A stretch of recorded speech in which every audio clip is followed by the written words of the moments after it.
right, Troy, welcome. Tell me why you sought us out. Back in early November, I started getting some weird ringing in my ear. Started to get vertigo, getting sick, stuff like that. So I went and saw an EMT, and wasn't much help. And then I went and saw another EMT, wasn't much help either. About almost gave up. Couple weeks, probably about 2 months ago, my best friend came up to me and he goes, how you doing? I'm like, not doing well. And he goes, what's the problem? Because I hadn't told him about my problem. I kind of kept it to myself. Sure. And he goes, well, it sounds like to me, Troy, that you haven't found the right doctor yet. So it made me go back in and start looking on the internet, doing some searching and doing some more research about this Meniere's, because prior to that, every doctor I talked to said there was no cure. There was just, you have to live with it. Yeah. Or do very, drastic surgery, like losing your hearing, that type of stuff. And I wasn't willing to do that yet. Sure. So I jumped on the internet, did some research, and I found you. Okay. Started watching your videos and started connecting, and obviously relating to the patients that have Meniere's. And Right. what you were able to do was like, oh my God, there's no one on the planet who does or says can do what you can do. At least, Sure. You know sure. what I mean? I get where you're going. because I've gone to so many doctors, like my own personal doctor. He sent me to I went to 3 ENT guys, and every single one of them basically gave me like, it is what it is. You're stuck with it. And I'm like, that's really not an option. But after you get a couple of doctors telling you that, you start believing it. Sure. That was the hardest part, that I couldn't believe I was going to be stuck with this for the rest of my life. Because it affected me I run my own business. I haven't been at work in almost 6 months. You have a formal diagnosis of Meniere's disease. Correct. Okay. So, did they give you anything to try, like diuretics or? Yeah, change diuretics, change my diet, get rid of salt. Sure. They put me on antibiotic, and then they put me on prednisone, super high dose of prednisone. Any relief? Oh no. No. Okay. It only got worse. Okay. It only got worse. So, you had an MRI to rule out auditory neuroma or anything Yes, like I that? did. Yes, I Okay, did. that came back normal. Clear. Yeah, no Oh, issues okay. whatsoever. So, what have you tried in order to try and make yourself feel better? You sure you want me to list that? Give me the highlights. Okay, well, I went to an acupuncture for almost 10 weeks, made it worse. Okay. Went to a chiropractor probably at least a dozen times, no relief whatsoever. I've done massage therapy. Right now I'm in the process of doing hypnotherapy to Okay. try to help me with it, more or less to help me with the nausea. Okay. Is what I was looking for, relief on that. I wasn't looking for a cure, I'm just trying to find some tools to deal with it. So, the nausea that you have, that's when the vertigo kicks in, or when Yeah. the symptoms really get off the crazy, off the Yeah, wall? yeah. I have vertigo all day long. It just starts spinning even worse, and that's when I get nauseous and start throwing up. Do you have drop attacks where you just have Yes. to? Okay. Oh yeah. Okay. Those that have it know what it is. Those that have, like, the room is spinning and you say, do you have drop attacks? You're like, what is that? And you're like, okay. Oh, I know. Yeah, I Not- get them. Not that your vertigo isn't bad, but it's not as bad as a drop attack. So I totally get that. Yeah, I get headaches. It varies. Sometimes it's in the front lobal. Sometimes it's back here on my neck. I'm on the back of my head. Okay. I have them almost every day. Tell me about brain fog. Wow, over the last couple months, it's gotten progressively worse. I'm forgetting stuff. Like I'll put something down and forget about it. It's not old age, or how you just kind of get older. It's cognitive. It's a real issue to where I'm really having to think about what the hell did I just do, or where am I going, or how am I doing it. I feel like I'm in the fog, and it's very frustrating because I'm typically very organized, very focused, and it's the complete opposite of that. And Okay. it came out of nowhere in the last couple of months, and it's progressively getting worse. Getting That's- worse with the symptoms. Yes. Yeah. One of the things that I'm a firm believer in is that Meniere's is kind of like a diagnosis of exclusion. We've tried everything else. We don't know what else you've got. Boom, Meniere's. And the reality is, if you had walked into any of your doctors with this sheet, right, they may have pointed you in a different direction because you selected 4 out of 5 ear concerns, but you've also got shoulder aches and pains, clenching at night, inability to open, jaw deviates to one side when opening, brain fog. Yeah, so you can have 13 different diagnoses, Yeah. or you have one diagnosis that has an infinite number of symptom combinations. I've never seen 2 patients come in with the same symptoms. Right. It's just because so many combinations that's impossible. Do you have any questions about what we're going to do today? No, I've got a pretty good understanding of what you're going to be doing here. I'm Okay. gonna watch those videos. That's what I love about your videos. It's really informative.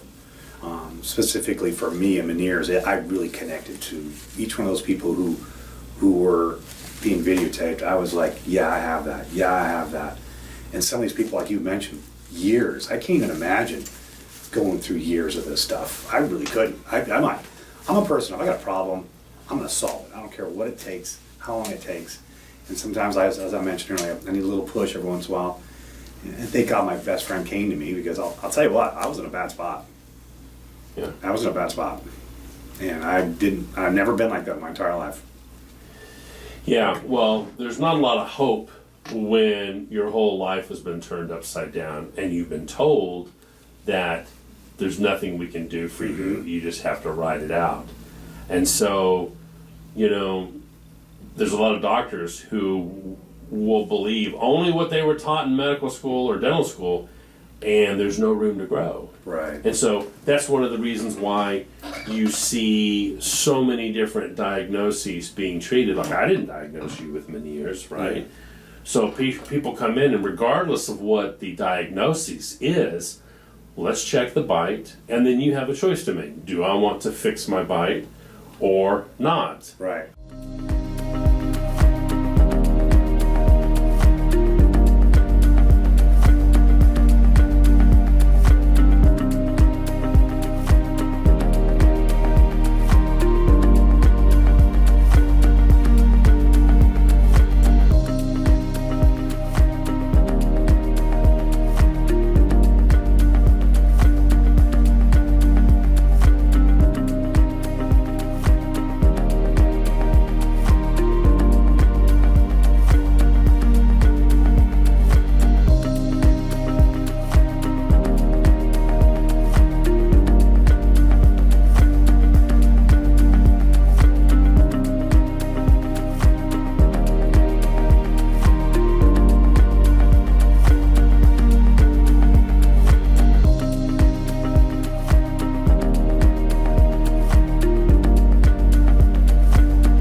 Troy, you just had round 1 of DTR.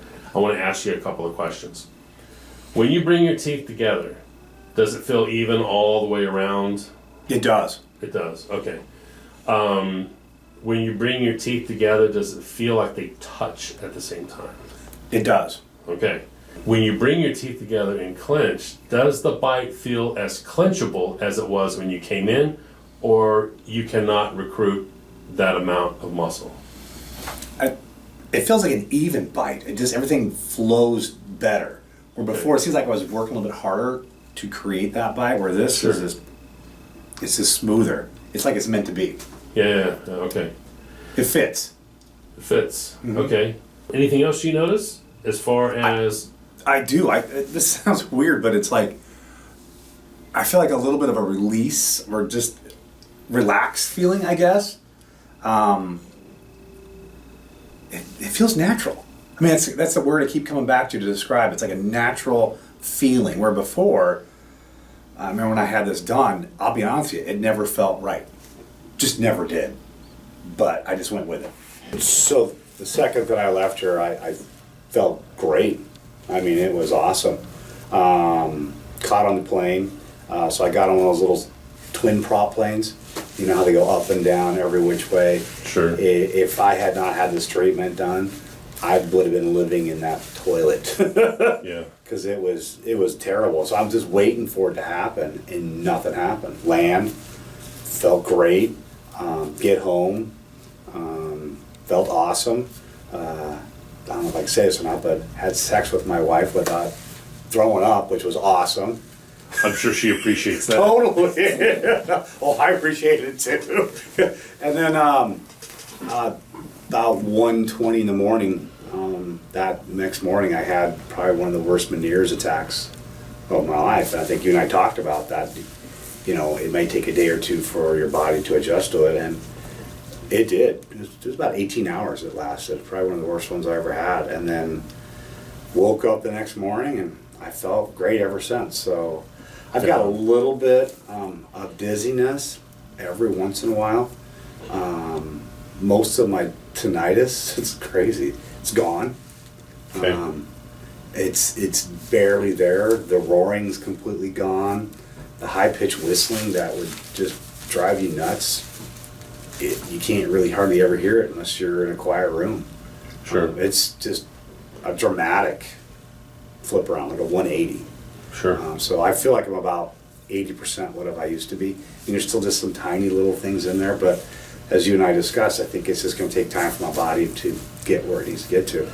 Yeah, and the that whole, it gets worse before it gets better. Mm-hmm. Like you're one of the 15-20% of patients who that actually happens to, but the reality is the change is so dramatic when that tension is released, Mm-hmm. and it can spin you for a loop. Now, the good news is that doesn't last forever, and once you get on the other side of it, things tend to be pretty mild, and it's like that with every, whether it's a trigeminal neuralgia case, whether it's a Meniere's case like yours. Well, I don't expect you to have another one of these. Right. Okay, of that magnitude. The stuff that you're talking about mild tinnitus, mild a little lightheadedness occasionally, those things, again, if you're 80% better, well, I've already surpassed my benchmark of 50 to 75% better, Oh, yeah. right? So, and we've only had one visit. So we're not done by any stretch of the imagination. We're going to continue to fine tune this thing, and it may peak again, but it shouldn't peak like it did. Okay. So how did you eat? Great. No concerns? Nothing. I mean, I'm telling you, it's like a 180 completely. It's crazy. It's the craziest thing. And going back to the intimacy, for me, that's a big component for my wife and I. Sure. And for the last, I'd hate to say, the last 3 or 4 months, I didn't want to have sex. Even I wanted to, but it's like touching that hot pan again. You get the pan, holy crap, you got the hot water to do what you can do with it, but it hurts so bad. And I got to the point where I was so afraid to touch that hot pan anymore. I wouldn't have sex with my wife, and it sucked. Yeah. That intimacy is part of our relationship, at least for me it is. Yeah, sure. And that was probably one of the bigger components too, of wanting to get this fixed. I can't imagine not being intimate with my wife. I cannot imagine that. Sure. And it's been happening to me the last couple months. So that was the first thing. I was like, let's go have some sex. let's go take this for a test ride, see how it runs. Yeah. Let me ask you. You're glad you had it done? Oh God, starting yes. it. Yeah. Okay. Oh yeah. Okay. Well, we're going to be following up with you over the next couple of months, and we'll come back and visit this again. Okay. Sounds good. All right. Troy, you're back with us today. This is your second DTR follow-up, your third visit out to Eugene. Mm-hmm. I just wanted to get a feeling for where you started versus where you're at now, and then also, just on a side note, like where you're at now versus last time. So let's start with the full 3 months, Yeah. like beginning to today. Okay, so when I left your office after that second visit, I felt amazing. Everything was going great. My Meniere's was pretty much gone. I was maybe getting an episode once every couple weeks, Okay. and it was a very short duration, maybe 15, maybe 20 minutes in the high side, and then it would dissipate and go back to being me again. Over the last couple weeks, I've had a lot of stuff going on in my life. It's stressing me out a little bit, and I've had a little bit more episodes, but I think that's just because my life is just stressed out. It has a little bit to do with that. But they're still short durations. They're not like they were before I met you. If I had an episode, it could last from as short as an hour to as long as a week. And I am nowhere near that. So even when I do get a little bit of an episode, prior to meeting you, I'd say it put me like in panic mode. I'm like, oh crap, how long is this going to last? Now it's, just 15, 20 minutes. I know if I just kind of lay down, it'll be gone. Or sometimes I just kind of work through it because it's nowhere near where it was before. Because so pain, intensity, duration, frequency, all of that's drastically reduced. Yeah, Okay. within a livable point where before you couldn't live with it. There was just no way. I'd get those drop episodes and like, I'm done. Yeah. So are you taking any medication? Nothing. Okay. Nothing at all. I don't take any medication at all. Another great thing, I'm able to work out. I'm able to go back to the gym again. I'm able to interact with my family again. I'm me again. Okay. And without meeting you, I don't think I would be here. I wouldn't be in the position where I'm at. You definitely helped me. Okay. Definitely. All right. So, well, I'm glad you're having the results that you are, and it's always satisfying to have the answer. Mm-hmm. And we talked about this a little bit before we turned the camera on. That there are a lot of varying opinions upon how these symptoms can come about and what occlusion's role, if any, plays on it, because these are inner ears. A lot of your symptoms, you have more than just that, but a lot of your symptoms that you actually got on a plane for were the inner ear stuff. Yep. The tinnitus, the ear fullness, Yep. the vertigo, Yep. hearing loss. Yes. Okay. So take me through tinnitus. One of the questions I get a lot is, if I do this, will my tinnitus go away? Yeah. Or is this the fix for tinnitus? I'm like, I don't know that I would say it's the fix for it, because it's one of the more challenging symptoms to get rid of. Headaches and facial tension, super easy. Vertigo, again, seems to be pretty straightforward. For me, the tinnitus, even after the first time that you worked on me, it was almost 90%, 95% gone. It was the weirdest thing in the world. Literally, when you have tinnitus constantly 24/7, you build up this ability to be a tolerance to it. You live with it. It's always there. I left your office, and within an hour, I was searching for the tinnitus because I was like, where the hell did it go? Mm-hmm.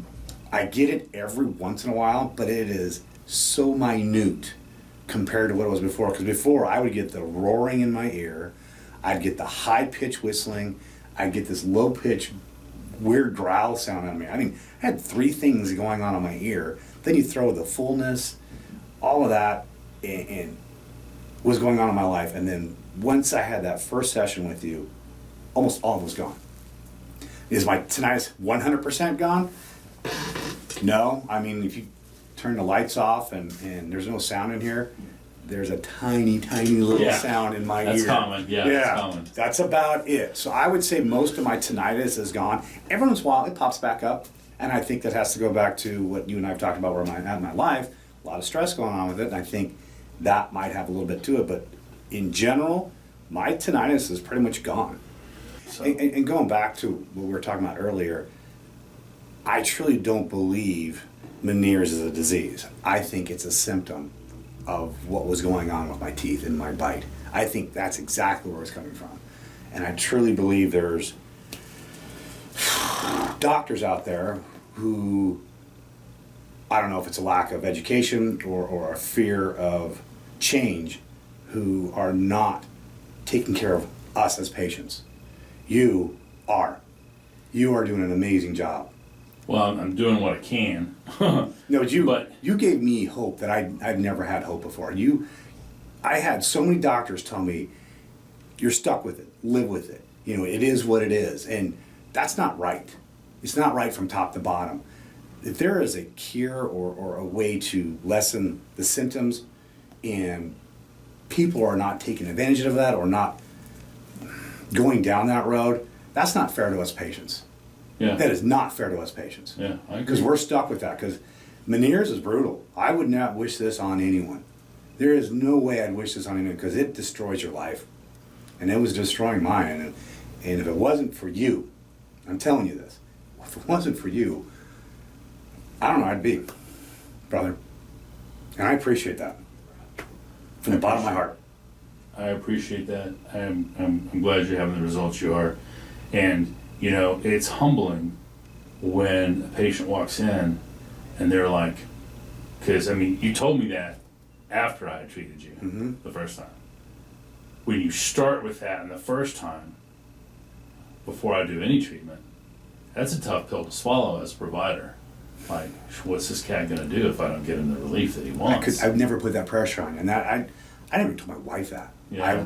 That was something I just kept internally because it was, I'm not a quitter.